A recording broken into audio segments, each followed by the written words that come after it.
Bismillahirrahmanirrahim. Assalamualaikum warahmatullahi wabarakatuh.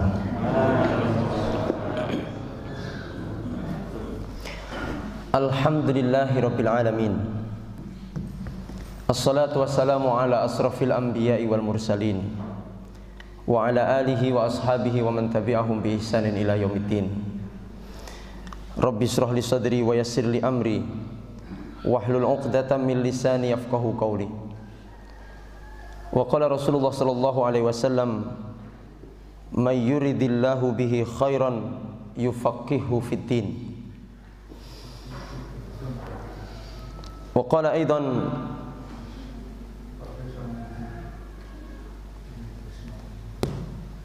wa qala Rasulullah sallallahu alaihi wasallam, khairukum man ta'allama al-Qur'an wa 'allamah. Amma ba'd, seluruh hadirin peserta kajian kitab Syama'ilun Nabi yang dimuliakan Allah Subhanahu wa taala, serta seluruh pemirsa Narasi Dakwah TV dimanapun Anda berada, yang insyaallah kita semuanya dirahmati, diberkahi Allah Subhanahu wa taala. Alhamdulillahirabbil alamin. Pada kesempatan Ahad pagi pada hari ini kita diberikan kesempatan oleh Allah Subhanahu wa taala ngaji bareng di masjid yang sangat-sangat kita cintai ini, Masjid Al-Furqan di Kelurahan Surontakan, Trenggalek, Jawa Timur. Semoga keberkahan selalu dilimpahkan oleh Allah kepada kita semuanya. Semoga Allah senantiasa berikan kepada kita istiqomah sehingga kita dapat kembali kepada Allah dengan husnul khotimah. Manusia itu selama masih hidup di alam dunia akan diuji oleh Allah Subhanahu wa taala dengan minimal 4 ujian. Orang yang hidup di dunia akan diuji oleh Allah Subhanahu wa taala dengan minimal 4 ujian. 4 ujian ini pasti akan dirasakan oleh setiap orang yang hidup bernafas di alam dunia, sampai kemudian Allah memanggil dengan mendatangkan malaikat Israel. Ujian itu yang pertama adalah ujian ketakutan. Jadi manusia di dunia ini mesti pernah merasakan takut. Ustadz yang ndak ustadz, pejabat, rakyat jelata pasti pernah merasakan yang namanya rasa takut. Yang kedua adalah ujian sakit. Setiap manusia yang hidup di dunia pasti merasakan sakit, pernah merasakan sakit. Ujian yang ketiga adalah gham, kesedihan. Saya dan panjenengan semuanya dan seluruh pemirsa Narasi Dakwah TV pasti pernah merasakan apa itu yang disebut dengan sedih. Kemudian ujian yang keempat yang diberikan oleh Allah kepada manusia yang hidup di alam dunia ini adalah ditipu, dimakari orang. Bahasa Jawane diapusi, ditipu daya. Maka Imam Ja'far As-Shadiq, seorang ulama besar yang merupakan guru para ulama-ulama Ahlus Sunnah wal Jamaah, beliau mengatakan bahwa setiap ujian 4 ini yang diberikan kepada manusia, 4 ujian ketakutan, sakit, sedih, ditipu orang atau diperdaya orang, ini masing-masing ada doa-doa yang mustajab untuk dibaca ketika kita sedang diuji dengan 4 perkara itu. Ketika saya dan panjenengan, kula lan panjenengan semuanya diuji dengan rasa takut, Allah sudah berikan doa yang mustajab untuk kita supaya Allah menghilangkan rasa takut itu, supaya hilang rasa takut itu. Ketika Allah menguji kita dengan rasa sakit, ada doa yang mustajab yang tertulis di dalam Al-Quran, yang apabila kita baca itu Allah akan angkat penyakit itu insya Allah. ketika kita diuji dengan rasa sedih, Allah telah menyediakan doa yang mustajab untuk kita di dalam Al-Quran, yang apabila kita baca Allah akan mengangkat kesedihan kita dengan izin Allah Subhanahu wa ta'ala. Dan apabila ketika kita dimakari orang, ketika kita ditipu oleh orang, bisnis ditipu orang, kita percaya kepada orang, ternyata orang itu berkhianat, maka Allah telah menyediakan doa-doa di dalam Al-Quran yang insya Allah apabila doa itu kita baca dengan yakin, dengan tadarru', dengan penuh merendahkan diri kepada Allah Subhanahu wa ta'ala, maka Allah akan angkat ujian-ujian yang Allah turunkan. Yang pertama, Allah turunkan ujian ketakutan. Siapa sih di antara kita yang tidak pernah takut? Orang yang sehat takut sakit, orang yang kaya takut miskin, orang yang muda takut tua, orang yang punya pasangan takut berpisah dengan pasangannya, orang yang punya jabatan kadang-kadang takut dengan berpisah dengan jabatannya, orang-orang yang akan menghadapi sesuatu yang menegangkan, seperti seorang laki-laki yang mau melafatkan qabul, badai ijab qabul. Bapak-bapak dulu ketika mau ijab qabul takut enggak? Halo? Deg-degan? Jadi kadang-kadang sudah dihafalkan dari rumah itu sampai di tempat TKP, uzawwi juga, saya nikahkan Anda, itu lupa, saya terima nikahnya, sampai lupa nama calon istrinya itu siapa. Dipikir akhirnya, oh ulang-ulang, tidak sah berarti. Ya, atau lupa mas kawinnya apa, padahal tinggal menyebutkan mas kawin yang tersebut gitu aja kan. Ada yang karena mas kawinnya itu banyak sekali ya. Cincin 5 gram, gelang 5 gram, gondel 5 gram, kalung 5 gram, seperangkat alat sholat, kunci motor ya. Kunci motor ya, kunci motor sak motor-motor. Itu kadang-kadang lupa dia, saking groginya, saking takutnya. Makanya ketika kita diuji oleh Allah dengan ketakutan, Allah tawarkan untuk kita doa supaya hilang rasa takut, diangkat rasa takut itu dari diri kita. Hadirin yang dimuliakan Allah, di dalam surat Ali Imran ayat 173. Silahkan dibuka nanti sampai rumah.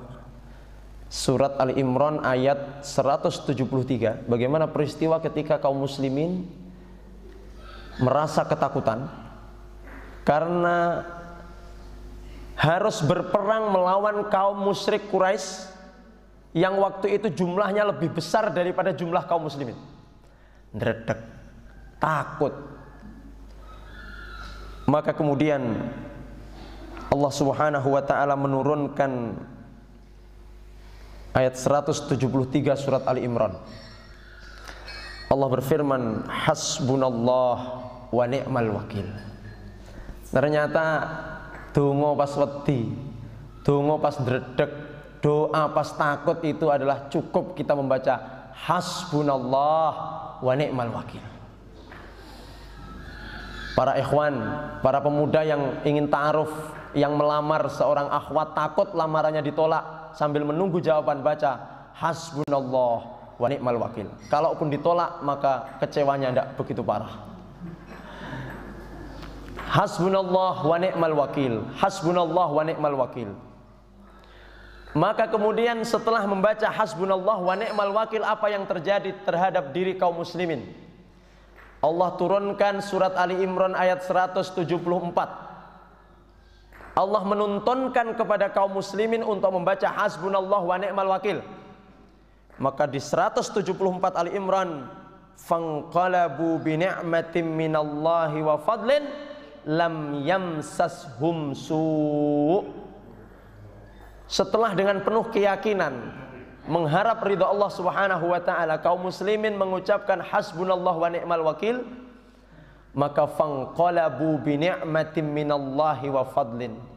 Rasa takut, rasa ndredeg itu tadi, rasa gentar, fanqalabu oleh Allah dibalik, diganti bi ni'matin dengan nikmat, wa fadlin dan karunia, lam yamsashum su', mereka tidak dihantui rasa takut.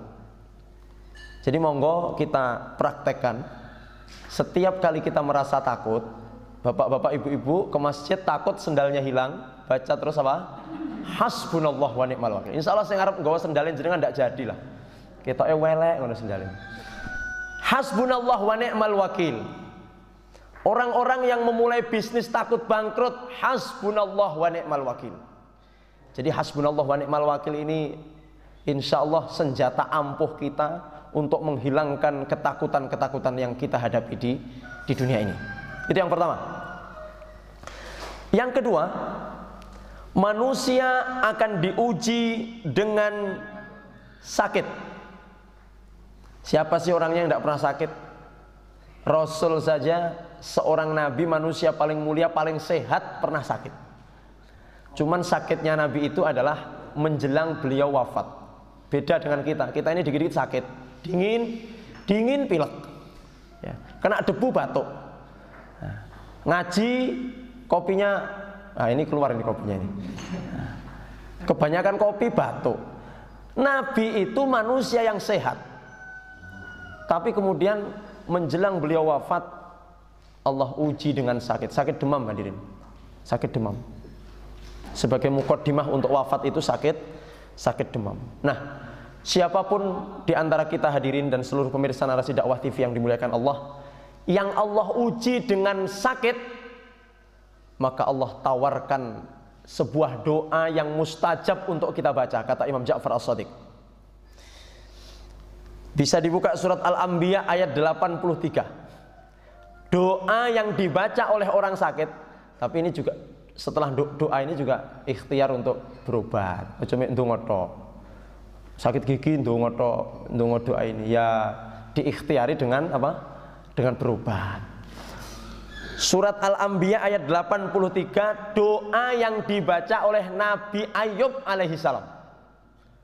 Nabi yang diuji dengan sakit parah itu adalah Nabi Ayub alaihi salam.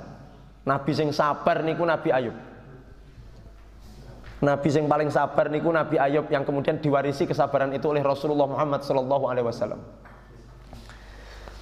Ketika Allah menguji kita dengan sakit, maka Imam Ja'far As-Shadiq mengatakan, bacalah doa yang dibaca Nabi Ayub alaihissalam. Surat Al-Anbiya ayat 83. Apa yang dibaca? Masaniyaddur wa anta arhamur rahimin. Masaniyaddur wa anta arhamur rahimin. Tidak usah ke dukun. Baca masaniyaddur sambil ke dokter, di tengah jalan, sambil di jalan itu, sambil perjalanan ke dokter, masaniyaddur wa anta arhamur rahimin. Masaniyaddur, sambil ke apotek beli obat, masaniyaddur wa anta arhamur rahimin. Sambil antri di dokter, apalagi kalau di rumah sakit kan berangkat jam 7 pulang jam 4 sore. Itu berapa kali masaniyaddur, Pak? Kalau dari jam 7 sampai antri sampai obat-obatnya keluar jam 4 sore atau jam 3 sore, baca masaniyaddur wa anta arhamur rahimin, berapa ribu kali jenengan baca itu? Insya Allah pulang belum sempat minum obat sudah sembuh. Yang penting yakin bahwa yang memberi kesembuhan itu adalah Allah Subhanahu wa ta'ala. Doanya bagaimana? Masaniyaddur wa anta arhamur rahimin. Yang membaca doa ini adalah Nabi Ayub alaihissalam. Apa yang terjadi ketika Nabi Ayub membaca masaniyaddur wa anta arhamur rahimin? Allah jawab di surat Al-Anbiya ayat 84. Dongone neng Al-Anbiya 83 dijawab langsung di Al-Anbiya 84. Luar biasa ini. Apa Allah Subhanahu wa taala berfirman? Fastajabna lahu fakashafna ma bihi min dhur. Setelah Nabi Ayub berdoa masaniyaddur wa anta arhamur rahimin di ayat 83, maka Allah menjawab di ayat 84-nya, fastajabna lahu fakashafna ma bihi min dhurrin. Monggo Pak pinarak, Pak Kani, Pak Ruri, pinarak lebet, monggo. Mangke kopine adem lek wonten lho. Baik, insyaallah. Sekali lagi kami ulang. Bapak Ibu, ujian yang kedua yang Allah akan berikan kepada manusia itu adalah sakit. Insya Allah aku yakin yang rawuh di Masjid Al-Furqan ini pernah sakit. Pernah sakit apa mboten jenengan? Parah napa mboten parah? Ya alhamdulillah Pak Ustadz. Pernah sakit parah tapi sembuh. Ya. Apalagi sekarang ini kalau sakit pilek dan batuk itu jenengan dicurigai sebagai suspek terkena virus corona. Makanya kalau di masjid-masjid itu ditulis bagi yang batuk dan pilek dimohon untuk tidak datang ke masjid. Wah. Memakai masker dengan menerapkan standar protokol kesehatan yang telah ditentukan oleh Kementerian Kesehatan.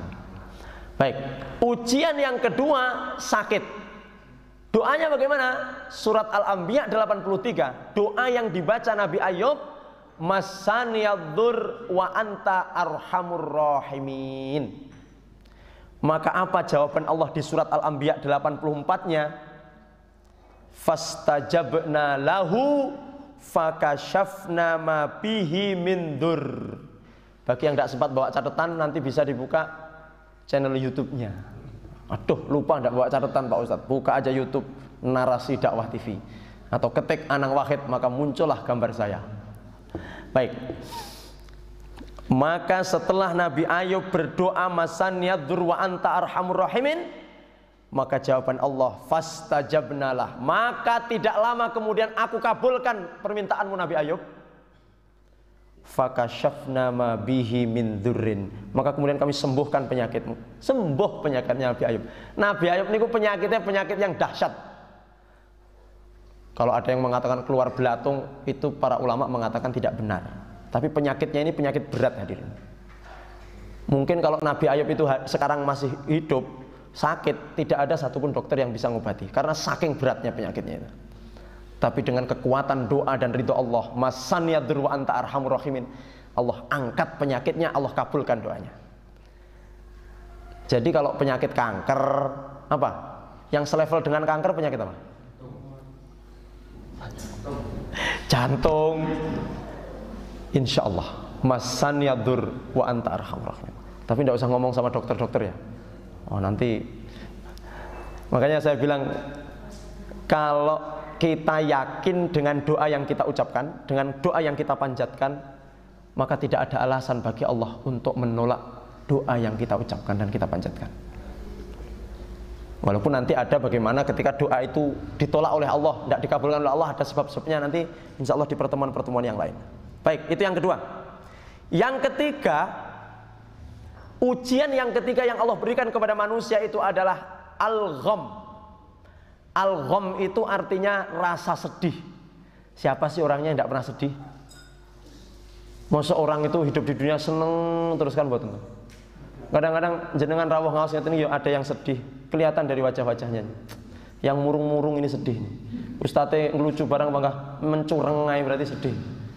Ya lek ustadz ngelucu iki mbok yo guyu wae. Yo selain ngajeni yo. Sedih Bapak Ibu. Di dalam hidup berkeluarga itu kan tidak mungkin seneng terus, tidak mungkin. Mesti ada saat kalanya, alhamdulillah. Ada saat kalanya kita ini merasakan kesedihan. Anak angel diatur, sedih. Nggih napa Bapak Ibu? Bapak-bapak, oh kecuali yang happy Tyler. Masya Allah, salah satu sponsor kita ini. Seorang suami ketika istrinya tidak manut kepada suaminya, sedih. Seorang istri ketika suaminya tidak mau bertanggung jawab, tidak mau memberi nafkah, kasar kepada istri, sedih. Jadi kesedihan ini datang silih berganti dengan kebahagiaan. Kebahagiaan, kesedihan, kebahagiaan, kesedihan. Kira-kira hadirin, antara kesedihan dan kebahagiaan yang kita rasakan selama hidup sekarang ini, mulai dari lahir sampai sekarang ini, kira-kira banyak sedihnya atau banyak bahagianya kita ini? Banyak bahagianya atau banyak sedihnya? Masya Allah. Insya Allah banyak bahagianya. Makanya ketika Allah timpakan kepada kita kesedihan, kok kemudian kita mengeluh, oh alah urip kok susah terus. Seakan-akan kita melupakan nikmat bahagia yang Allah berikan kepada kita. Loh, ngawas ngeten kan bahagia tuh Pak Bu. Insya Allah. Fabi ayyi ala'i rabbikuma tukadziban. Nikmat mana lagi? Ngaji kok sambil ngopi. Ya Allah. Niki jenengan lek wonten dalem merong karuan lek didamel kopi lho teng Ibu, Pak. Neng kene ya Allah, kopi datang sendiri. Jenengan ndak usah keroyo-royo keluar, datang sendiri. Gelasnya mlaku dhewe unu. Sing ngarep tanduk tinggal ngacung, "Woi, kopi nambah." Gitu. Masyaallah. Enak wis. Fa bi ayyi ala'i rabbikuma tukadziban. Ketika Allah timpakan kepada kita musibah atau ujian kesedihan, maka Imam Ja'far As-Shadiq mengajarkan, menuntunkan kepada kita, silahkan dibuka surat Al-Anbiya ayat 86. Surat Al-Anbiya ayat 86. Doa ini adalah doa yang dibaca oleh Nabi Yunus alaihissalam. Nabi Yunus ketika meninggalkan kaumnya, hadirin, kaum ini rada betik, angel dikandani. Dia omongi sepiro-piro niku ora nganggep. Akhirnya mutung Nabi Yunus. Jadi Nabi iki ternyata wonten sing mutung, Pak. Jadi lek ustaz mutung iki wajar, wong Nabi nek sing mutung kok. Momone ustaze di flyer gede sing teko mek wong loro ya gas. Waleh aku ngaji nyang Al-Furqannya wong loro tok sing teko. Akhirnya mutung ustaz. Nah iki Nabi itu ada yang mutung juga, mutung karena umatnya napa? Cuman lek Nabi mutung langsung dielingne dening Allah. Tapi lek ora Nabi mutung ya dijarne yang Allah. Mutung karep-karepmu. Lek Nabi itu maksum hadirin. Ketika berbuat kekeliruan langsung diingatkan oleh Allah, langsung dibenarkan, diluruskan oleh Allah Subhanahu wa taala. Niku bedane Nabi kali sing sanes Nabi. Lah lek menungso ki tumindak kleru sok-sok dituwokne malah diumbulne dening Allah. Pisan ra salat, punya warung pecel. Kemudian ketika dia terap salat niku sepi warungnya, Bro. Ketika itu kemudian dia mencoba, aku tak jajal pisan ndak salat luhur. Masalahnya pas luhur niku bisa jadi pas rame-ramene waktu istirahat orang kantor kan. Akhirnya bismillah nawaitu kula mboten salat zuhur ya Allah, lillahi taala. Jadi orang salat zuhur iku lillahi taala. Jajal aku ndak salat zuhur kira-kira warungku rame. Ternyata ketika dia tinggalkan salat zuhur, brudul. Oh, ternyata kuncinya satu, ora salat ternyata. Ketika dia ndak salat itu ruwame warungnya. Wah, akhirnya dia ndak salat. Ketika dia tidak sholat itu, Allah fatahna alaihim abwaaba kulli syai. Surat Al-An'am 44. Falamma nasu ma dzukiru bihi fatahna alaihim abwaaba kulli syai. Ketika dia semakin jauh dari kami, kata Allah, semakin tidak sholat, semakin maksiat, fatahna alaihi abwaaba kulli syai. Kami buka segala pintu-pintu rezekine, sehate, tambah. Warungnya tambah laris padahal gak sholat, tambah laris del hatta idza farihu bima utu, sampai ketika dia merasa bangga dengan apa yang dia dapatkan, akhadnahum baghtatan, kami ambil digeret di sendal, serat nyeblok. Lek umpama wong sugih melarate alon-alon itu kan siap nggih Pak Sugih? Siap. Maksudnya sugih baru yang Allah dilongi titik baru melarat. Ini kan ada persiapan untuk melarat. MPL, masa persiapan MPM, melarat. Orang pensiun itu kenapa sih ada masa persiapan pensiun? Supaya tidak kaget kalau langsung pensiun. Bisa-bisa stroke itu kalau langsung pensiun, hadirin. Makanya ada masa persiapan pensiun supaya dia siap-siap menuju ke pensiun. Nah, sing ra pensiun panggah tukang jahit. Gak ada pensiun ya Pak Anwar ya? Gak ada pensiun. Orang yang kaya tiba-tiba miskin, bisa-bisa dia stres, depresi, stroke. Iya Pak. Seorang istri ditinggal mati oleh suami, tiba-tiba sehat, suaminya habis sehat lah, bar bulu tangkis, bar gampean, bar poli, tahu-tahu sampai pulang minum mandi meninggal dunia. Niku kesedihannya bisa berlipat-lipat dibandingkan kalau suaminya stroke 10 tahun. Suami stroke 10 tahun, itu kan istri sudah MPJ, masa persiapan janda. Jadi kalau suami stroke sekian tahun itu kan sudah siap-siap dia. Iki aja sangel marine iki masa persiapan janda. Tapi kalau suami tahu-tahu kecelakaan, qadarullah kecelakaan meninggal, kena angin duduk jantung koroner, kemudian tiba-tiba itu sedihnya itu bisa berlipat-lipat hadirin. Oleh karena itu Nabi Yunus ini, maaf kita bilang mutung ini dalam artian jangan disamakan dengan mutung kulolan panjenengan. Maksudnya mutung di sini beliau ini memang untuk ibroh kita semuanya hadirin. Engkau terus bareng ini terus viral, katanya Nabi Yunus mutung. Tidak. Maksudnya begini.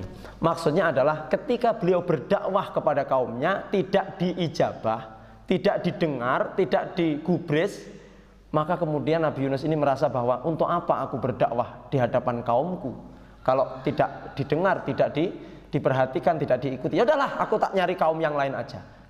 Beliau mau nyari kaum yang lain, meninggalkan. Padahal ketika Nabi Yunus itu pergi, kaum ini ku sadar. Akhirnya goleki Nabi Yunus. Endi Nabi Yunus? Endi Nabi Yunus? Ternyata Nabi Yunus ya sudah. Oh, ternyata memang dakwah niku kudu sabar hadirin. Berdakwah sekali, 2 kali, 100 kali kok ndak ternyata mungkin bisa jadi yang ke 101 kali itu baru kemudian mau sadar. Suami-suami yang istrinya mungkin belum pakai hijab, mendino ndrewili bu, kalau keluar pakai hijab, pakai kudu. Sudah 30 tahun kami menikah Pak Ustadz, tapi tetap belum berubah. Mungkin yang ke 31 tahun jenengan tetap nasihati, beliau mau berubah. Yang namanya hidayah itu perlu perjuangan. Apa yang dibaca Nabi Yunus di dalam surat Al-Anbiya 86? Sambil di dalam perut ikan nun. Nah, saat ini mungkin ikan paus. Itu beliau berdoa, la ilaha illa anta. Susah Pak, sedih gitu. Ya Allah, nyapo aku kok ninggal nih kaumku, sedih. Ternyata kaum ini ku nyari-nyari Nabi Yunus, pengen belajar agama. Dengan kesedihan selama 3 hari atau berapa hari di dalam perut ikan itu, beliau selalu berzikir kepada Allah, la ilaha illa anta subhanaka inni kuntu minadh dhalimin. La ilaha illa anta subhanaka inni kuntu minadh dhalimin. Ketika sedih, ketika dirundung duka, bacalah doa yang dibaca oleh Nabi Yunus ketika di perut ikan itu. Tidak harus masuk ke perut ikan dulu baru berdoa, tidak. Tapi dalam keadaan sedih, dirundung duka, selalu kita baca la ilaha illa anta subhanaka inni kuntu minadh dhalimin. Luar biasa Bapak Ibu. Jawaban Allah ada di surat Al-Anbiya 88. Ndonga neng ayat 86 dijawab neng 88. Ngliwati sa ayat. Apa kata Allah? Fastajabna lahu wa najjaynahu minal ghammi wa kadzalika nunjil mu'minin. Setelah Nabi Yunus berdoa di dalam perut ikan, la ilaha illa anta subhanaka inni kuntu minadh dhalimin, apa kata Allah? Fastajabna lah, tak kabulne Yunus. Wes bareng ini awakmu metu sangka wetenge perut ikan. Kemudian wa najjaynahu minal ghammi, kami angkat kesedihanmu. Bareng ini awakmu gak susah neh. Wa kadzalika nunjil mu'minin, demikianlah cara kami untuk menyelamatkan orang-orang yang beriman. La ilaha illa anta subhanaka inni kuntu minadh dhalimin. Yang keempat ini manusia dalam kehidupannya akan diuji dengan makar, dihapusi wong, diplekoto orang, ya, dilecehkan kadang-kadang oleh orang. Doanya dituntunkan oleh Allah di dalam surat Ghafir. Surat Ghafir ini nama lainnya surat Al-Mu'min. Bukan Al-Mu'minun. Nah, Al-Mu'minun kan qad aflahal mu'minun. Ini Al-Mu'min. Biasanya dalam mushaf itu berbeda ya. Kadang-kadang disebut surat Ghafir, kadang-kadang disebut dengan surat Al-Mu'min. Ayat berapa? Ayat 44. Jenengan umpamane berniaga, berbisnis dengan orang tinggal Melayu. Masya Allah. Doanya adalah seperti doa yang dibaca Nabi Musa ketika menghadapi Fir'aun laknatullah alaihi. Jadi ada pada mana Fir'aun itu dihapusi Nabi Musa ini, dilecehkan. Apa yang dibaca oleh Nabi Musa di dalam surat Ghafir ayat 44? Wa ufawwidu amri ilallah innallaha basirum bil ibad. Wa ufawwidu amri ilallah innallaha basirum bil ibad. Wa ufawwidu amri ilallah innallaha basirum bil ibad. Wa ufawwidu amri ilallah innallaha basirum bil ibad. Doa dibaca dengan keyakinan, maka jawabannya di surat Ghafir 45. Allah berfirman, fawaqahullahu sayyiati ma makaru. Maka kami jaga dia, kami lindungi dia dari makar tipu daya orang-orang yang menipu dia. Bagaimana doanya? Wa ufawwidu amri ilallah innallaha basirum bil ibad. Kami ulangi lagi bagi yang baru datang supaya tidak ketinggalan. Allah akan menguji kita dengan 4 perkara minimal. Niki standar minimal, nanti banyak lagi ujian-ujian yang lain. 1, Allah akan uji dengan ketakutan, rasa takut. Dongane wonten surat Ali Imran 173. Hasbunallah. Ayo saiki bareng-bareng kita mengatakan 1 2 3. Hasbunallah wa ni'mal wakil. Betul? Hilang takutnya. Jangan takut tidak kebagian sarapan. Insya Allah hilang ketakutan. Ya. Yang kedua, diuji dengan sakit. Semoga ada yang menyimak dari rumah sakit. Saya ini sudah ngamar 2 bulan Pak Ustaz. Sama dokter belum boleh pulang Pak Ustaz. Mungkin belum dongo. Jenengan hanya menggantungkan harapan jenengan pada dokter, padahal kesembuhan itu dari Allah. Baca apa tadi? Masaniyaddur. Coba ikuti kami. Masaniyaddur, monggo. Wa anta arhamur rahimin. Ayo, yang sakit-sakit diabetes, kolesterol, asam urat, tenanan iki. Yo. Masaniyaddur. Wa anta arhamur rahimin. Tentunya diikhtiari juga dengan bambu arang. Sponsor ya disebutno lah. Baik. Bapak Ibu yang dimuliakan Allah. Yang ketiga, Allah uji kita dengan apa tadi? Sedih, rasa sedih, susah. Maka kita baca doanya Nabi Yunus ketika dalam perut ikan di surat Al-Anbiya 86. La ilaha illa anta subhanaka inni kuntu minadz dzalimin. Coba kami coba. La ilaha illa anta, monggo. Subhanaka inni kuntu minadz dzalimin. Yang terakhir Allah uji dengan tipu daya, ditipu orang, maka kemudian doanya wa ufawwidu amri ilallah. Coba wa ufawwidu amri ilallah. Wa ufawwidu amri ilallah. Innallaha basirum bil ibad. Innallaha basirum bil ibad. Surat Ghafir ayat 44 dan jawabannya di Al-Ghafir 45. Baik, sekarang kita lanjutkan kitab Samail. Langsung ngaji kitab Samail kok ndang waleh. Makanya perlu sing ngene-ngene iki barang. Ya, baik, semoga apa yang kita sampaikan tadi ada manfaatnya ya Bapak Ibu. Dibaca dengan yakin, mengharap kepada ridho Allah, maka insya Allah Allah akan angkat segala penyakit, kesedihan, ketakutan dan tipu daya tadi. Izinkan kami untuk nyeruput kopi dulu.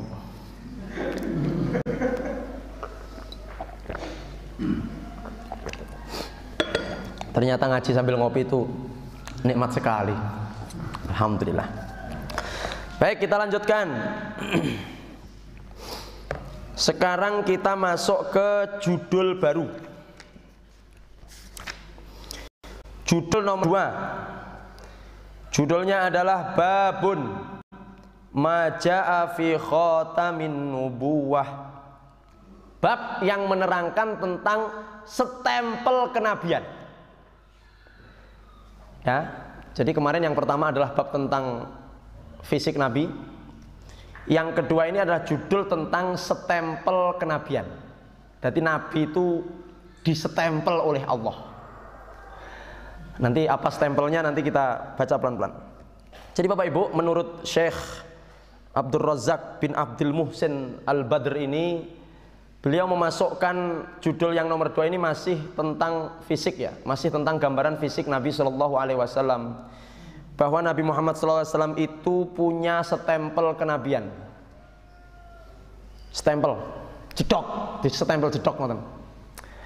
Di mana posisi stempel itu? Posisi stempel kenabian pada Rasulullah SAW itu berada baina katifaihi, di antara kedua bahu. Ini pundak nama bahu saya tidak paham. Ini, di antara dua ini, di belakang. Oke, coba digerayai masing-masing ada benjolan. Oh, jangan-jangan punya benjolan stempel. Adapun paling andeng-andeng atau udun ya. Udunan pas neng kene, wah ini stempel. Stempel apa? Stempel kenabian. Padahal bisul. Baik, jadi berada di antara dua pundak sini. Atau bekam. Baik. Pertanyaannya, sejak kapan ada stempel ini hadirin? Apakah sejak lahir ataukah sejak kapan? Yang paling kuat pendapat para ulama adalah stempel ini wal adhar, stempel ini muncul alladzi tusniduhur riwayat, yang banyak sekali diriwayatkan oleh para ulama bahwasanya anna hadzal khatama, stempel ini munculnya ma'a hadisati syaqqi allati hasalat lin nabi sallallahu alaihi wasallam indama atahul jibril wa syaqqa sadrahu wa ghassala qalbah. Jadi stempel ini tidak muncul semenjak Nabi lahir, tidak. Tetapi stempel ini baru ada ketika peristiwa Nabi dibelah dadanya. Nabi kan ketika kecil kan dibelah dadanya, Pak. Oh, kita harus percaya itu bahwa Nabi dibelah dadanya, dicuci apanya? Hatinya. Jantungnya diumbah. Enggak usah tanya pakai deterjen apa, Pak Ustaz. Ya enggak pakai deterjen lah. Ya pokoknya dicuci itu. Dalemannya dicuci memang biar bersih betul. Nah, kalau kita ini kira-kira sabun mana yang mampu untuk mencuci daleman kita ini, Bapak Ibu? Roget banget awake ini. Nabi waktu masih kecil ditemui malaikat Jibril, dibelah dada, kok enggak mati? Ya kalau Allah sudah kun fayakun lah. Enggak ada yang mustahil bagi Allah. Ketika proses itu pembelahan dada, pembersihan hati, maka pada saat itu distempel. Nyetempelnya nggih mboten dicetok ngoten mboten. Ya ujuk-ujuk ada sendiri. Jadi bukan sejak lahir. Itu kata mu'alliful kitab. Jadi kitab ini yang mensyarah, yang membuat adalah Syekh At-Tirmidzi, yang disarah oleh Syekh Abdul Razak bin Abdul Muhsin Badr. Bagaimana bentuk khotam stempel kenabian ini? Diterangkan oleh Syekh Abdul Razak, ha huwa juz'un nati'un wa barizun minal badan bainal katifaini. Stempel kenabian ini adalah daging tumbuh, Pak, muncul. Jadi daging sing jembul ngoten. Yang muncul. Nggih, punuk cilik. Yang berada di antara dua pundak beliau, tetapi bukan di tengah-tengah, agak ke kiri. Jadi stempel ini rada ngiwa, pas rapat dengan jantungnya. Jadi bukan pas di tengah, tapi agak ke kiri karena serapat dengan jantung beliau. Bi annahum hajmun baidatul hamamah. Besarnya sebesar telur burung hamamah, burung doro. Hamamah itu burung dara atau burung merpati. Sepinten telur merpati niku? Kula dereng nate. Sepinten, Pak? Bukan puyuh, Pak. Oh, sak monten? Sama-sama. Oh, sama, Pak, nggih. Oh ya, segitulah, Pak. Nanti kalau bingung cari burung puyuh, ya itu telurnya segitu itu. Segitu itu stempelnya. Bukan sebesar telur ayam atau telur banyak, tetapi sebesar telur burung merpati. Jadi bukan besar-besar amat. Nah, dan ternyata, Pak, Bu, stempel kenabian ini sudah disebutkan di buku-buku kitab-kitab yang diturunkan Allah sebelumnya. Di dalam Taurat dan Injil sudah disebutkan bahwa nanti ada nabi akhir zaman punya stempel di belakang. Sehingga orang-orang ahli kitab, termasuk mohon maaf Salman Al-Farisi saja yang datang dari Persia itu, ya, datang ke Madinah mendengar bahwa ada nabi baru, ada nabi akhir. Salman Al-Farisi langsung gerayah-gerayah, tunjukkan kepadaku wahai Muhammad bahwa engkau adalah nabi, perlihatkan stempel kenabian. Setelah ditunjukkan baru asyhadu alla ilaha illallah wa asyhadu anna Muhammadar Rasulullah. Jadi iman gara-gara stempel. Masya Allah. Gara-gara stempel yang di belakang itu. Nah, sekarang kita ke hadis nomor 16. Ini tadi adalah prolog pembuka dari musarih, dari syarih, dari yang menerangkan, menjelaskan kitab ini, menerangkan di sini. Nah, sekarang kita masuk ke hadis ya, yang ditulis oleh Imam At-Tirmidzi di dalam kitab Syama'ilun Nabi ini. Hadis nomor 16. Haddatsana Abu Raja'in Qutaibah bin Sa'idin qala haddatsana Hatim bin Ismail anil Ja'd bin Abdurrahman qala sami'tu Sa'ib bin Yazid yaqul. Jadi hadis ini diriwayatkan oleh Ja'd bin Abdurrahman. Beliau mendengar bahwa Sa'ib bin Yazid berkata.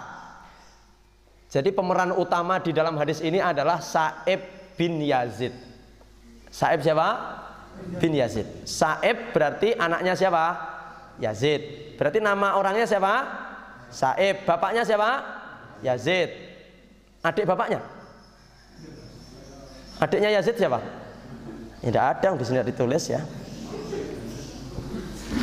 Berarti kalau Sa'ib bin Yazid berarti nama anaknya siapa, Bapak Ibu? Sa'ib. Nama bapaknya? Yazid. Sa'ib bin Yazid. Kalau di Arab pakai bin begitu, Pak. Kalau di sini kan tidak ada bin begitu. Nggak biasa karena adab di sini tidak pakai bin. Nah, hadirin, satu ketika kata Ja'ad bin Abdurrahman ini, saya pernah mendengar Sa'ib bin Yazid. Dia mengatakan, Sa'ib bin Yazid ini ngomong, berkata, "Zahabat bi kholati ila Nabi." Aku, kata Sa'ib bin Yazid, dan kholati. Pelajaran kemarin apa? Kholah itu apa? Kholah. Ya apa? Kholah. Kholaton niku napa? Yang bisa jawab dapat 2 kali makan. Ayo, napa kholah wingi? Kalau wingi napa? Jadi sekali lagi saya ulangi. Bule, betul. Bule. Kholah niku bule tapi dari ibu. Ibu saya punya adik perempuan namanya bule, sebutannya kholah, namine kholah. Tapi lek bapak kula kagungan mempunyai adik perempuan amah. Nggih, amah itu adiknya bapak, kalau kholah adiknya ibu. Jadi ya, Sa'ib bin Yazid ini datang kepada Rasulullah dengan siapa Bapak Ibu? Dengan bule, adiknya siapa? Ibu. Baik. Datanglah Sa'ib bin Yazid dengan bulenya kepada Rasulullah Muhammad sallallahu alaihi wasallam. Niki Sa'ib ini masih kecil waktu itu Bapak Ibu. Sik alit ngoten. Niki mungkin masih balita atau masih, ya mungkin masih anak-anak lah, seumuran SD ngoten lah. Dituntun. Ayo le, mila aku, temu di bule nyanggone Nabi Muhammad sallallahu alaihi wasallam. Ayo. Siap bule? Ikutlah dia. Nek bahasane kene bule. Faqalat, maka setelah sampai di hadapan Nabi hadirin, apa yang dikatakan oleh bulenya Sa'ib bin Yazid ini? Ya Rasulullah, wahai Rasulullah, kata bulenya Sa'ib tadi, inna bna ukhti waji'. Nabi, niki ponaan kula niki. Kalau di dalam bahasa Arab ponaan niku ibna ukhti. Berarti anak laki-lakinya saudara perempuan saya. Rasul, niki kula nuntun ponaan Rasul. Ponaan sing kula tuntun niki mboten sehat.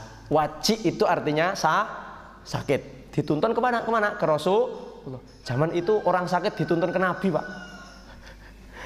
Jadi enak nggih, waktu itu hidup di zaman Nabi itu ya Allah, sakit dituntun kemana? Ke Nabi, gratis, gak usah antri, rasa bayar. Sekarang sakit kemana? Dokter wis santrine suwi bayare larang. Ya untungnya nek BPJS. Tapi apa bayar bensasi, Pak. Alhamdulillah, kita syukuri aja itu. Jadi sakit datang ke Nabi, susah datang ke waktu itu, Pak. Masalah, kathah masalah, suntuk, galau, ruwet, datangnya ke Nabi. Nek sakniki kan teng paranormal. Mbah, kula niki ruwet terus urip kula, Mbah. Bisnis gagal terus, Mbah. Tulung jenengan paringi jimat, Mbah. Kan ngoten to, Pak. Naudzubillah min dzalik. Zaman Nabi itu apapun masalahnya datang ke Nabi, Pak. Masalah keluarga datang ke Nabi. Masalah ekonomi datang ke Nabi. Nyilih duit niku lho teng Nabi. Ngoten Pak Sugeng.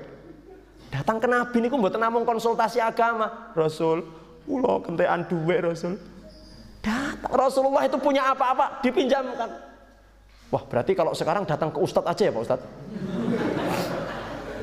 Ustadz barang ya masalahnya butuh duit. Jamaah kok nyilih duit. Ngapunten kula piyambak dikirane ustadz niku gak akeh duit ngoten Pak. Yo bendino ngaji nyanti-nyanti ya. Ya beda karo sing jenenge napa apa yang punya tarif-tarif itu kan. Pengacara, akta notaris ngono kan sekali rek 15 juta. Pengacara satu kasus selesai 100 juta. Ustadz sekali ngaji 50.000. Tapi sebenarnya harusnya mubalek ustadz itu lek ngaji malah kudune nyangoni jamaah deh. Makanya cita-cita kami itu muga-muga jenengan doane nggih. Jenengan amin sing banter. Setiap ngaji mangke nek saged ustadze nyangoni jamaah. Jamaah jangan khawatir pulang tak amplopi. Dadi ora ustadze sing diamplopi. Nek ngono kira kok furkone biyak mencep, Pak. Ayo Mas Dedi besok dikasih flyer. Yang datang 10 orang lebih awal maka disangoni 500-an ribu. Mesti biyak malah sikut-sikutan. Neng kono sikut-sikutan, Pak. Saya harus menjadi yang terdepan. Tapi kapan kira-kira Ustadz bisa nyangoni jamaah ngoten? Ya Allah. Bahkan mungkin Isya niku ndak kondur. Ya apa, Pak?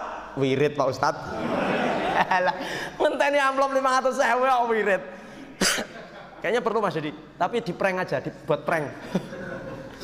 10 jamaah yang datang paling awal amplop 500.000. Pak Agus ini, kayaknya Pak Agus siap. Siap apa Pak? Wong nyediakne sarapan iki koret-koret. Nggih, kita doakan semoga rezekinya donatur ini, mbuh siapapun, ini semoga dilancarkan oleh Allah Subhanahu wa taala. Ustadz barang jenengan doane sugih, Pak. Pun to, lek mangke Ustadz sugih, tenang jenengan. Pulang niku bukan hanya kenyang tapi sangoni sisi-sisi, Pak. Masya Allah. Jadi memang harusnya begitu, Pak. Ada kan Ustadz yang memang datang itu bawa buku, bawa uang, jamaah sangoni. Ya banyak anunya jamaahnya. Banyak, karena memang jamaah dhewe niku kualitasnya sik ngoten-ngoten niku sian. Ya. Oleh karena itu kita kembali ke hadis. Nggak usah kemana-mana. Jadi sebenarnya jenengan dongane ngoten mawon. Sehat, seger kewarasan, rezeki lancar, nggih. Insyaallah. Nggih, jenengan dongane kula mangke ngedekne pabrik napa ngoten mangke terus sugih. Baik. Jadi dongane jamaah niku mustajab insyaallah. Doa jamaah itu malah kadang-kadang lebih mustajab dari doa ustaz. Doa jamaah yang polos-polos niku. Sing baru hijrah Pak. Jamaah niku lek nembe sae, Pak. Wingi jan Bromo Corah, Gatoloco kuwi terus saiki tobat. Niku dosane sik luwih titik timbang singkat cilik niku pun Islam. Saya setuju. Kados nyun sewu, kados bapak-bapak ibu-ibu singkat alit sampun soleh ngoten niku kan dosane nggih kathah. Tapi lek sing sik bar lagi tobat niku, yang baru-baru tobat itu kan niku cara Jawane membuka lembaran baru. Nggih ngoten. Wis dosamu ning biyen-biyen wis tak hapus, tak erek-erek kabeh. Saiki karek awakmu membuka lembaran baru. Ini ada kertas putih, silahkan ditulisi. Dongane niku luwih mandi timbang singkat cilik. Sing sinambi karo tumindak maksiat niku. Nah. Baik, kita lanjut ya. Insyaallah. Jadi dia membawa keponakannya yang bernama siapa tadi hadirin? Masya Allah. Berarti fokus nih. Sa'ib bin Yazid, kata buliknya Rasul, niki ponakan kula niki sakit Rasul, wajib sakit. Dikatakan Bapak Ibu ini sakitnya adalah sakit kaki. Jadi di kakinya nggak tahu kesleo apa kakinya, pokoknya ada sakit di kaki. Karena penyakit di kaki itu kan macam-macam ya Bapak Ibu. Ada encok rematik, ada kesleo, ada penyakit yang di bawah itu ya. Kapale kaki itu kadang-kadang pecah-pecah begitu nggih. Loh, lek sing gaene macul gak maitu. Niku kakinya itu kan madani lungkone sawah niku. Tapi yang tidak pernah ke sawah, yang priayi-priayi yang kerja kantoran, kok kakinya pecah-pecah, ini kan masalah Pak. Perih, kadang-kadang perih gitu. Wallahu alam sakitnya bagaimana, yang penting sakit kakinya sakit. Kata para ulama kakinya sakit. Kemudian fama saharoksi wada'a ilal barokah. Masya Allah. Nah, ini ada hal yang mungkin tidak kurang kita kenal gitu Bapak Ibu. Bagaimana pengobatan Rasulullah SAW terhadap si anak yang sakit tadi. Maaf, yang Rasul mboten disontek, teng Rasul mboten diparingi resep obat. Tetapi apa yang dilakukan Rasulullah SAW untuk mengobati si anak yang sakit tadi, si Sa'ib bin Yazid tadi. Di dalam hadis ini dikatakan, fama saharoksi. Kata Sa'ib, Rasul setelah mendengar bulekku ngomong seperti itu tadi, Rasul mendekati aku, fama saharoksi. Rasul mengusap kepalaku. Diusap Pak. Jadi kepada si anak Sa'ib bin Yazid tadi yang sakit tadi, Rasul mengusap apa? Kalau di dalam sarahnya itu, di dalam keterangannya itu, mashur ra'si sobiyyi fihi talatuf. Mengusap kepala bayi, mengusap kepala anak itu adalah bukti kecintaan dan kasih sayang. Rasul niku suweneng ngusap kepala anak kecil. Orang malah dijeguk ngoten, Pak. Lah wae diusap ora rawuh. Nggih, mboten ndak kudu ngenteni sura. Lah awake dhewe ngusap sirahe anak ngenteni sura. Lho kok ora kok usap sok sura lah karo santunan. Baik, bagus. Ya timbang mboten kan ora tau nyantuni anak yatim, ya ora apa-apa ketang setahun pisan ngenteni sasi Muharram, bagus. Tapi alangkah baiknya lagi kalau menyantuni anak yatim niku setiap hari. Setiap punya rezeki nyantuni anak yatim ora usah ngenteni butuhe sasi Dzulhijjah. Lah kok lek nyantuni suro ngeten Pak Anwar. Jadi butuhnya anak itu bukan lek pas suro tok. Loh, yatim niku butuh makan, butuh apa napa pas suro tok? Engko lah Pak, pas suro kula santuni nyapa? Luwene kan pas suro tok. Enggak. Tapi kalau tradisi kita memang santunan setiap suro baik. Tapi ndak perlu juga kemudian lek nyantuni anak yatim kudu ngenteni sasi suro, sasi Sapar nggih angsal, sasi Dzulqa'dah, Dzulhijjah, sasi Rejab nggih pareng, Ramadan juga boleh hadirin. Sambil mengusap, lek minimal lek dereng sakit nyantuni, dereng sakit nyangoni, minimal mengusap apa? Kepala. Ya Allah Pak, setelah ini ketemu anak, le ditironer disangoni. Siap. Oh ayo. Mek diusap tok. Sangune putih, sik ngusap dhisik ya. Muga-muga bareng ngusap terus iso nyangon. Anak-anak kita Bapak Ibu, anak-anak kita, Ustadz anak saya sudah SMA, usap kepalanya. Anak saya masih TK, lebih diusap. Kalau bisa setiap hari, sehari itu 100 kali diusap sampai brodol rambutnya. Diusap. Itu adalah talatuf. Talatuf itu bukti kecintaan dan kasih sayang kita kepada anak. Bocah niku lek sering diusap beda karo bocah sing ora tau diusap. Ya. Mana? Anak saya mana ndak ada. Salah ya. Diusap. Ya sudah jadi. Baik. Kama anna wad'al yaddi 'alal maridi fihi mu'anasatun lahu. Sebagaimana panjenengan mengusap tangan ke kepala atau ke bathuk lah. Lek ngindangin biasanya megang apa? Itu sebenarnya bukan hanya mengukur suhu, tidak. Kan biasanya datang terus mengukur suhu. Madakne panasin jenengan kalih panasnya dia. Oh, panas. Jadi sebenarnya megang bathuknya orang sakit itu sunnah Rasul, Pak. Sunnah Rasul. Kalau bisul dipegang bathuk, Pak Ustaz. Maaf. Kalau orang yang sakit itu dipegang kepala, itu ternyata sunnah Pak. Rasul melakukan itu. Itu ternyata bukan hanya untuk mengukur suhu, ternyata juga untuk mu'anasah. Apa mu'anasah? Mu'anasah niku bukti perhatian kita. Orang sakit itu kalau dipegang bathuknya itu berarti dia perhatian sama saya. Masya Allah. Tapi lah ibu-ibu ngendangi bapak-bapak ya rasah dicekel bathuke. Mangke istrinya marah-marah. Ayo. Cukup dipegang dari jauh. Bapak sama bapak dipegang. Cuman kalau khusus untuk musim corona ini tidak usah pegang-pegang ya Pak ya. Boleh megang pakai sarung tangan.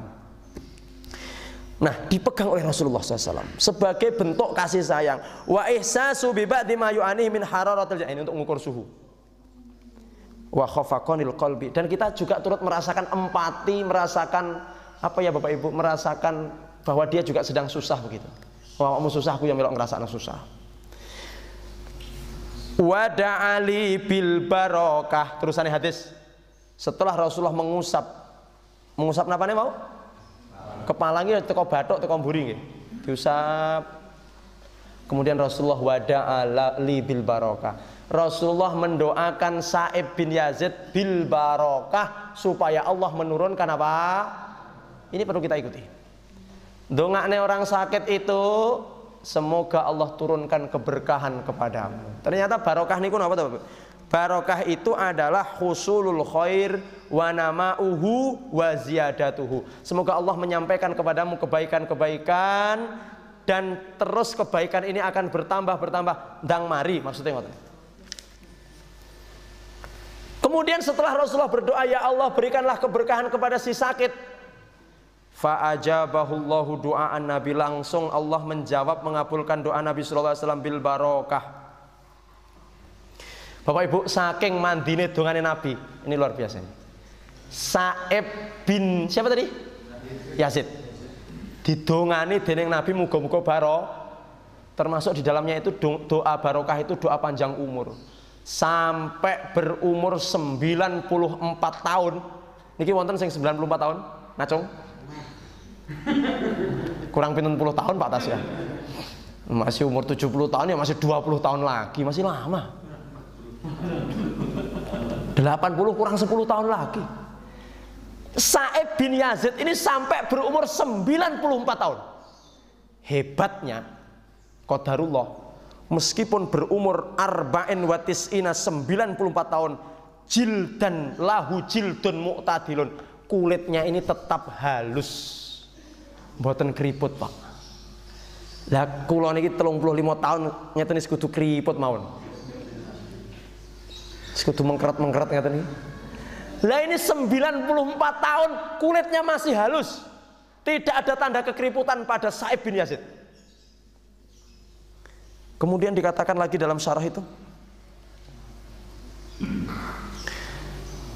faqala qad, maka kemudian Sa'ib bin Yazid mengatakan di umurnya yang 94 tahun itu, faqala Sa'ib bin Yazid mengatakan, alimtu ma muti'tu bihi sam'i. Saya sampai umur 94 tahun ini pendengaranku masih utuh. Tidak ada gembrubuk, tidak ada apapun dalam pendengaranku ini gangguan, tapi masih utuh. Mendengar apapun masih jelas, kata Sa'ib bin Yazid. Masya Allah. Umur berapa Pak? Bu? Ayo coba ada besok 94 tahun koyok ngopo ya kira-kira. Ya mbolah. 94 tahun pendengarannya masih utuh, tidak pakai alat bantu pendengaran. Karena waktu itu belum ada Bapak Ibu. Kemudian kata Sa'ib bin Yazid,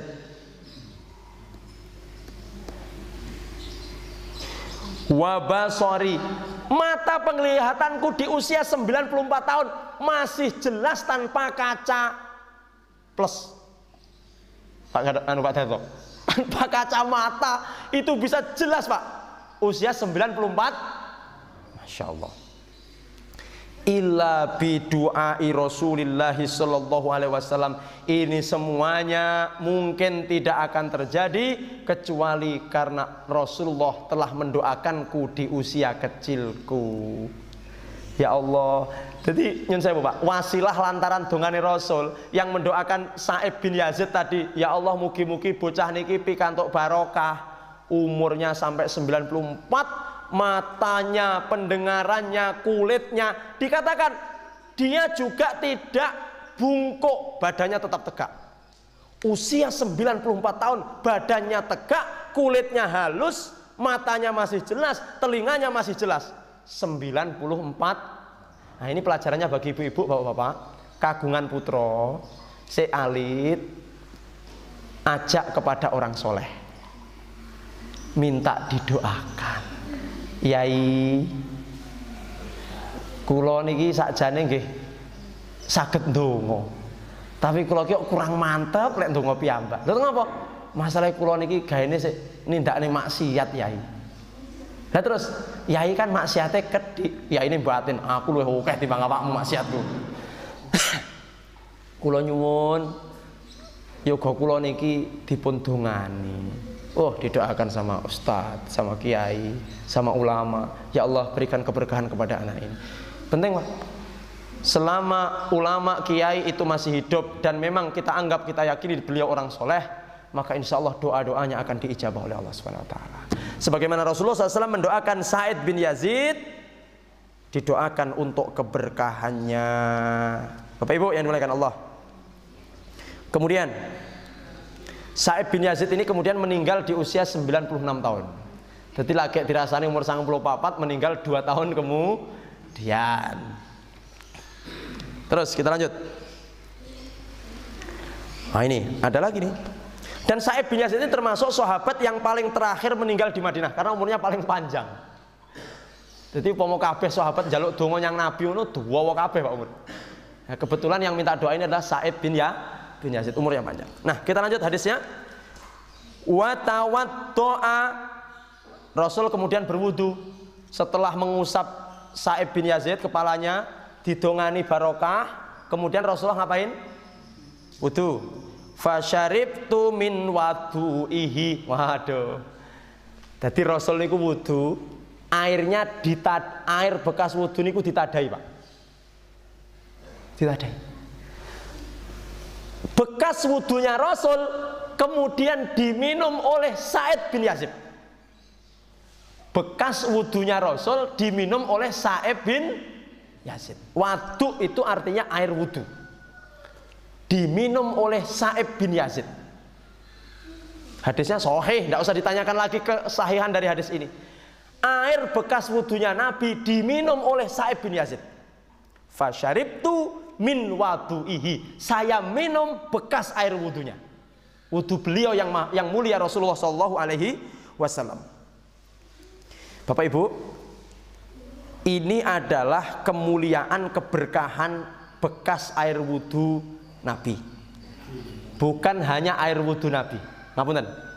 Di sini dikatakan ini disebut dengan tabarruk. Napa Bapak Ibu? Tabarruk. Tabarruk. Tabarruk niku ngalap berkah. Oh, kok enak ngalap berkah barang Pak Ustadz? Tabarruk itu mengharap keberkahan. Tabarruk Sa'id bin Yazid bertabarruk dari air wudunya Nabi. Ternyata bukan hanya air wudunya Nabi yang bisa untuk tabarruk. Rikun Nabi. La haula wala quwata illa billah. Rik niku napa? Air ludah Nabi, Pak. Air ludah Nabi itu bisa menjadi obat. Masih ingat cerita Abu Bakar ketika hijrah ke Madinah nenggone gua, "Sek Nabi, jangan masuk dulu ke gua, kula badhe resik-resik gua." Pas resik-resik gua dientop kala jengking Arab niku kira-kira luwih lara timbang kala jengking Surondakan. Cuwet-cuwet.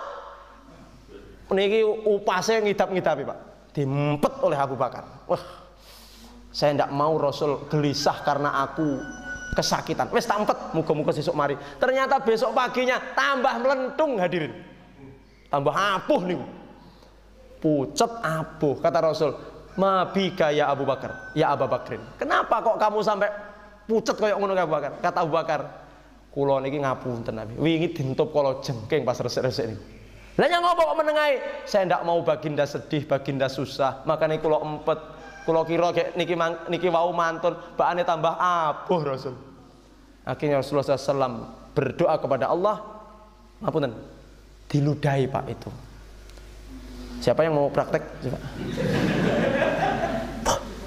Keluar, terus diusuk. Bismillah. Langsung abuh niku wau langsung kisep.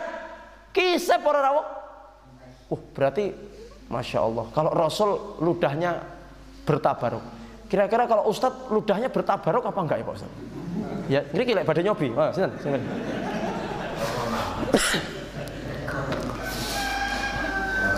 Nah, ini nanti kita terangkan Bapak Ibu ya. Jadi air ludahnya Nabi itu bisa barokah, iso marekne sakit dengan izin Allah. Konto kalau jengking abuh dipakai air ludah kimpes. Kemudian tidak hanya air ludah, kata syarihnya, kata Syekh Abdul Muhsin, wa sya'rihi, rambutnya Nabi juga bisa untuk tabaruk. Rekmane Nabi ini bisa untuk tabaruk. Insyaallah. Jadi bojo Pak, zaman dulu itu kalau ada yang bisa bisa nadai rambutnya Nabi yang mulia Sallallahu Alaihi Wasallam. Tidak hanya itu, bahkan dikatakan tidak hanya rambutnya tapi air kuhu niku keringatnya Nabi Pak. Makanya keringatnya Nabi itu wangi seperti miskun, minyak kasturi. Barang ini tukang omah ngeceki kambu keringatnya dewe-dewe. Ya jelas mampu lah, wong kita bukan Nabi. Nabi itu keringatnya wangi para orang. Tanpa pakai minyak wangi sudah wangi, Masya Allah. Termasuk bekas air wudu. Nah, kita terangkan Bapak Ibu supaya tidak salah paham. Kita terangkan. Wa kana sahabatu radhiyallahu anhum. Adapun para sahabat radhiyallahu, semoga Allah meridhai mereka. Yaf'alunahu, mereka bertabaruk dengan itu, dengan air liur Nabi, dengan keringat Nabi, dengan rambut Nabi, dengan air wudu Nabi, ya, Sallallahu Alaihi Wasallam. Wa huwa bittifaqi ahlil basirah bisunnati Nabi. Ini merupakan kesepakatan ahlu basirah, orang-orang yang memiliki pandangan yang tajam, ya. Para ulama bersepakat bahwa hal-hal itu bisa untuk tabaruk.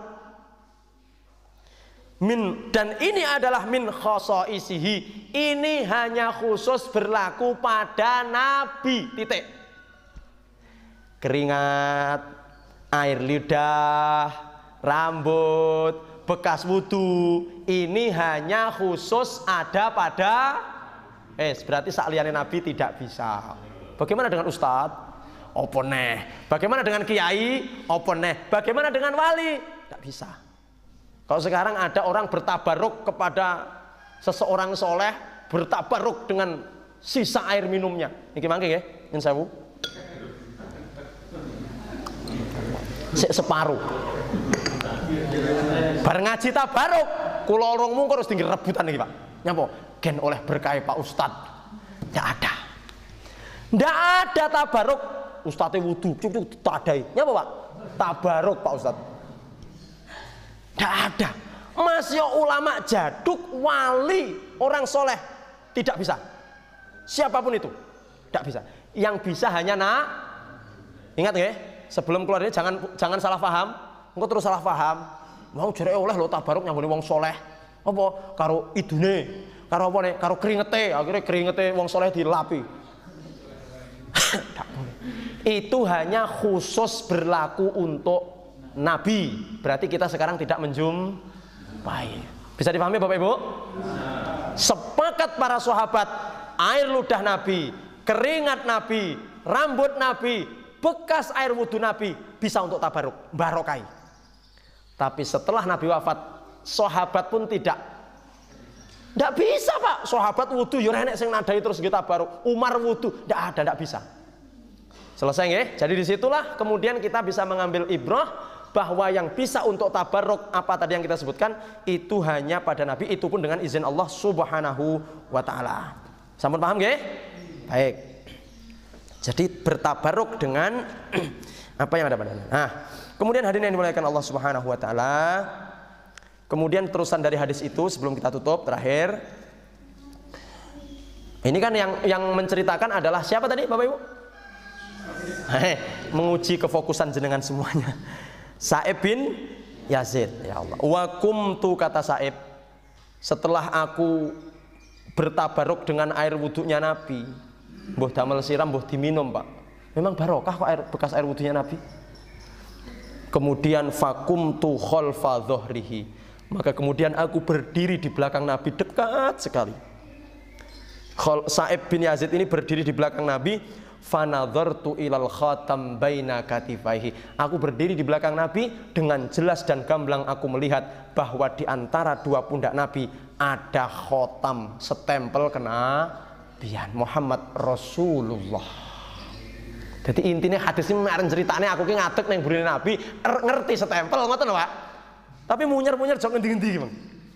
Jok ngusap sirah, jok. Intinya beliau ingin mengatakan, saya berdiri di belakang Nabi dan saya melihat dengan mata kepala secara jelas bahwa di punggung Nabi antara pundak kiri pundak kanan ada stempel Muhammad Rasulullah Sallallahu Alaihi Wasallam. Kata Sa'ib bin Yazid, faida huwa mithlu rizil hajalah.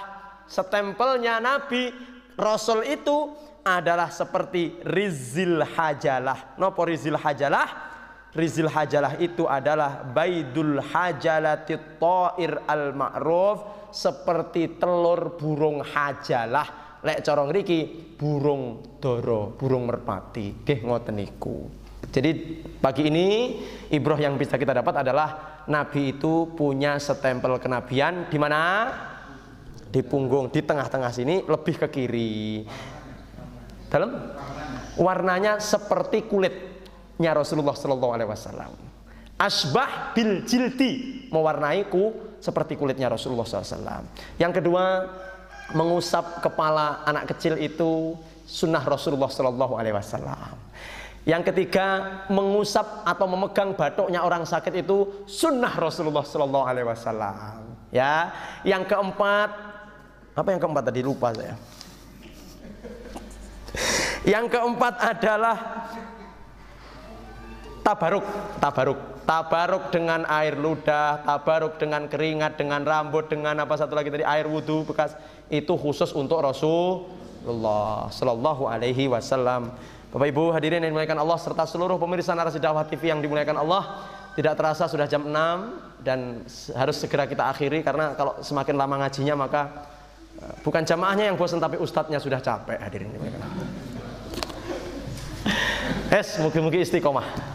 Ngaos ngeten iki ya nyantai mawon. Siapa yang capek silo nggih ndelojor-ndelojor mboten napa-napa. Insyaallah yang kelihatan di kamera bukan wajah jenengan tapi ketu jenengan tok. Makanya ndelojor senden monggo. Tapi kalau jenengan bisa sampai ndak senden ini ya, ini luar biasa ini. Tua umurnya 60 kok ndak senden luar biasa. Insyaallah umurnya panjang. Tapi lek nom-noman kok senden.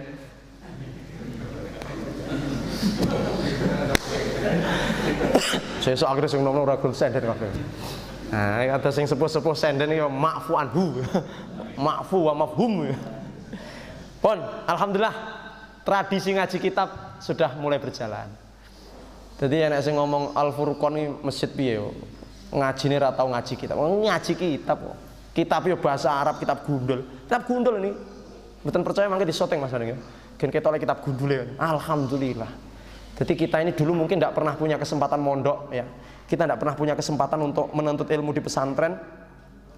Tapi kemudian Allah Subhanahu wa taala dengan Rahman Rahimnya dengan keluasan rahmatnya kita masih diberi kesempatan untuk mondok pesantren di pondok pesantren Al-Furqan. Yang ini setiap ahad pagi dari pondok pesantren Al-Furqan. Ngaji apa? Ngaji kitab. Kitab apa? Kitab Syama'ilun Nabi sallallahu alaihi wasallam. Masya Allah. Bapak Ibu sampun kagungan kitabnya napa? Asline lek ngaji kitab iki asline kudune yo ngasto kitab ki buka ngoten lho, Pak. Asline. Kalau ndak bisa baca, mangke kemudian diharokati. Ayo Pak, monggo harokati sareng-sareng. Mas sejatine ngoten, sejatosnya ngoten. Jadi kalau ngaji kitab itu seharusnya yang ideal adalah kita juga membuka kitab. Nah, Bapak Ibu yang menghendaki memiliki kitab ini bisa menghubungi teman-teman panitia ini yang nyuting ini, teman-teman Narasi Dakwah. Bisa ke Ustadz Dedi, bisa ke Ustadz Iwan, bisa ke Mas Bagus Danding, ke teman-teman yang lain atau ke Pak Agus Taufik. Pak, saya kok pengen toh punya kitab yang dibaca Ustadz Anang setiap ahad pagi itu. Iso maca? Mboten. Tapi minimal kita sudah punya usaha. Nggak tahu ini harganya berapa, saya juga dikasih. Ini juga fotokopi. Ya, ini tapi oleh pencetaknya sudah diizinkan untuk fotokopi. Buktinya apa? Karena sudah di PDF-kan. Jadi buku-buku Arab itu Bapak Ibu, luar biasanya, setiap kitab itu akan di PDF-kan. Itu di situs wakfea.com bisa, di situs mustafa.com bisa. Itu jenengan bisa mendownload ribuan kitab berbahasa Arab. Ribuan. Karena sudah di PDF kan berarti kita boleh untuk mengkopi dan menggandakan semau kita karena sudah diwakafkan. Beda dengan kitab Indonesia. Kitab Indonesia kalau difotokopi melanggar hak cipta. Lek buku Arab mboten ngurus ngoten-ngoten. Wes aku nulis buku ini bukan untuk diperjualbelikan tapi untuk diwakafkan. Kalau di Mekah ya sekitar harganya sekitar 30-an rial ini seperti ini. Di Madinah di depan Masjid Nabawi itu sekitar 30 rial. Nanti kalau umroh atau haji beli yang asli saja, atau kalau hajinya masih ditutup, umrohnya masih di lockdown, maka silahkan untuk fotokopi kitab ini insya Allah. Ya paling enggak neng omah gaya-gaya dipasang neng ruang tamu. Wah ini, kitab apa Pak? Kitab Syama'ilun Nabi. Bahasa apa? Bukan nih, bahasa Arab gundul loh Kang. Ada Pak, cuma terjemahnya itu hanya hadisnya saja. Hadis. Kalau sarahnya saya belum tahu. Nanti bisa ke Ustadz Dedi atau yang lain, bisa dibukukan aja Pak. Ya Mas Dedi, nanti mungkin bisa dibukukan dan jamaah yang ngersakne niki, termasuk pemirsa Narasi Dakwah TV yang di rumah mungkin karena masih corona masih belum berani untuk ngaji bareng-bareng, maka bisa ngaji dari rumah dengan kitabnya. Nanti siapa yang ngersakne nanti bisa dikolektif bareng-bareng. Supaya ngaji niku tambah mantep. Kok disoteng jenengan, buka kitab ya. Padahal neng dhuwur kitab enek HP ini Pak. Ndelok WA. Alhamdulillah. Dan alhamdulillah semakin hari peserta kita juga semakin banyak, termasuk yang ngaji online juga alhamdulillah hari ini juga tambah banyak, dan semoga manfaat bagi kita semuanya, semoga istiqomah. Dan mari kita akhiri kajian kita pada kesempatan pagi hari ini dengan membaca kafaratul majlis. Subhanakallahumma bihamdik asyhadu an la ilaha illa anta astaghfiruka wa atubu ilaik. Sampai bertemu lagi insyaallah di kesempatan yang akan datang dengan izin Allah Subhanahu wa taala. Billahi taufiq wal hidayah wal afu minkum. Wassalamualaikum warahmatullahi wabarakatuh.